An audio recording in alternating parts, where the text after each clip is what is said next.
Doutora Denise Albano, o assunto que está repercutindo é essa ameaça do censor-mor do Brasil, Alexandre de Moraes, de ameaçar Elon Musk. Como é que a senhora avalia esse tipo de comportamento? Vejo todo esse cenário com uma profunda indignação, com um misto de preocupação. Você bem qualificou, é o censor-mor do Brasil, Alexandre de Moraes, mas não existiria todo esse poder arbitrário, toda essa sanha autoritária expressa neste homem, se não houvesse aí um conjunto de cúmplices, apoiadores declarados ou apoiadores por cumplicidade, por omissão, de tudo isso que ele vem perpetrando contra o Brasil, contra brasileiros. Não nos esqueçamos aí de uma fala num passado não tão distante, quando num evento, creio que em uma palestra, ele disse, entre risadas, que ainda tinha muito a aprender no Brasil. Veja, um ministro, um julgador da mais alta cúpula do sistema de justiça do Brasil, ou do judiciário, né? Você resiste a chamar até de sistema de justiça, justificadamente, não é, Erivan? Quando ele afirma isso. E o que temos é esse quadro. Vejam que pessoas que se manifestaram, algumas depredaram, merecendo a devida punição, mas uma mulher que escreveu Perdeu Mané numa estátua lá da deusa Têmis, em frente ao Supremo, condenada a muitos anos de prisão, uma mãe com crianças menores de idade, senhoras com 70 anos, condenadas a 14, 16, 17 anos, como eu já disse aqui N vezes, penas que sequer homicidas, latrocidas, em média, pegam no Brasil. Mais recentemente, é essa ameaça de banimento da maior rede social que trata de questões políticas, que traz atualidades, que é o antigo Twitter, hoje o X, ou X em inglês. Vejam que ontem ele determinou a expedição de uma intimação ao Elon Musk usando a própria rede social. E aí, do ponto de vista jurídico, Erivan, quem nos acompanha, tem uma série de problemas. A legislação brasileira não prevê esse tipo de intimação. Direito é também forma. Direito é também respeito às regras procedimentais. E, dentre essas regras de procedimento, há formas de notificar pessoas em processos, em procedimentos judiciais. E uma dessas formas de notificar, de informar pessoas, que aí, tecnicamente, citação ou intimação, no caso, intimar o Elon Musk para que indique representantes legais no Brasil, através de uma publicação em uma rede social, isso a nossa legislação não prevê, para além de haver outro grave problema de forma procedimental, de respeito às regras processuais. O Elon Musk não é o CEO, o presidente da empresa. Há uma mulher que preside, ela é que deveria ser notificada.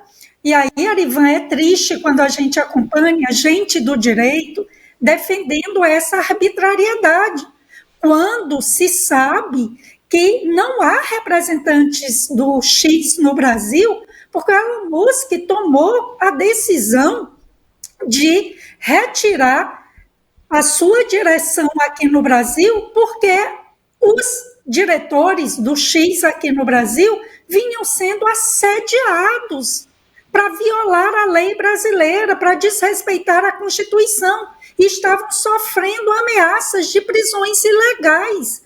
Então, é triste, e volto a lembrar, o Alexandre de Moraes tem todo esse poder descontrolado graças a apoiadores que lhe dão guarida.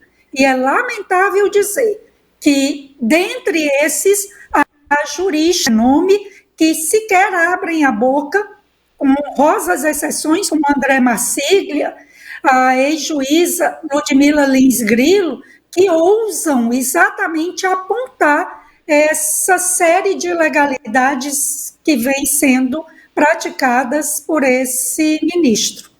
Não existe no arcabouço jurídico brasileiro com essa história de transformar um inquérito numa petição. Que história é essa, doutora Denise? É possível isso?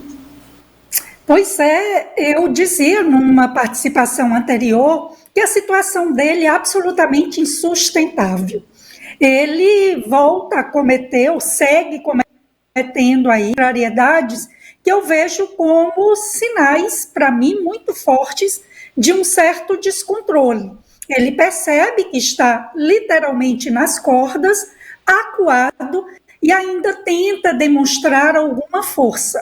Veja que ele instaurou esse inquérito absolutamente ilegal, inconstitucional, porque acumular a função de suposta vítima, de investigadora, de julgadora na mesma pessoa, isso não existe no direito, como você bem apontou. O arcabouço, toda a estrutura do direito foi minada por ele, foi destruída por ele. Para a gente se recuperar, vai levar algum tempo. Então, ele destrói a jurisprudência do próprio Supremo. Por exemplo, essa questão de intimação pelas redes sociais, o STJ, que é quem decide, Tribunal Superior, que decide matérias envolvendo legislação infraconstitucional, que é a legislação Código de Processo Penal, Civil, que está abaixo da Constituição, matérias procedimentais, o STJ tem firme, consolidada jurisprudência e entendimento de que não cabe esse tipo de notificação por rede social.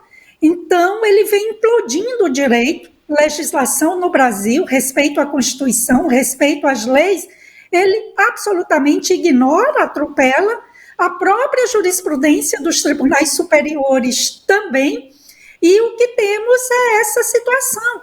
Veja que, para além desse episódio envolvendo o X, que ele deu 24 horas para ser indicado representantes legais aqui no Brasil, tivemos também a ameaça recente, a Paola Oliveira, a esposa do Daniel Silveira, que é mantido, sequestrado, porque não dá mais para falar que é uma prisão à luz do direito.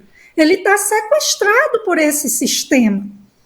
O Alexandre de Moraes é seu carrasco.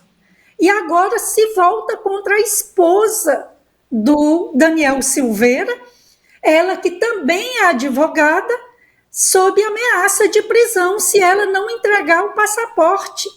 Temos também a própria situação do bloqueio das contas de uma empresa do grupo do Elon Musk, que é da internet por satélite, a empresa Starlink, que é decisiva aqui no Brasil no apoio aos agricultores, ao agronegócio, regiões distantes que não têm a cobertura convencional, utilizam essa internet por satélite das empresas, aí uma das empresas do Elon Musk. Então, ele vem destruindo o direito e ameaçando a própria economia no Brasil. Veja que ele também proibiu uma entrevista do Felipe G. Martins, à Folha de São Paulo, esses jornalões que, de certa maneira, desde 2019, vêm como que se calando, se omitindo, até endossando algumas arbitrariedades do Supremo. Lembram da tal da censura há cerca de 2 anos, quando a ministra disse, não, olha, é censura mesmo que vamos aplicar a plataforma Brasil Paralelo, mas é até o fim das eleições. Até o fim das eleições. Nós temos hoje ainda, e o Glenn Greenwald e o Serapião, 2 jornalistas, estão divulgando aí o que se convencionou chamar de vaza-toga, revelando aí que perseguiram a revista Oeste. Então, é uma situação absolutamente de destruição do país. Eu não falo mais só de destruição jurídica, é de destruição política também, econômica. Cadê o presidente do Senado que não leva adiante esses pedidos de impeachment? E não resta outra coisa que a gente continue a nossa pressão. Dia 7 de setembro vem aí e temos que fazer a maior manifestação da história do país, ou então perderemos o Brasil de vez.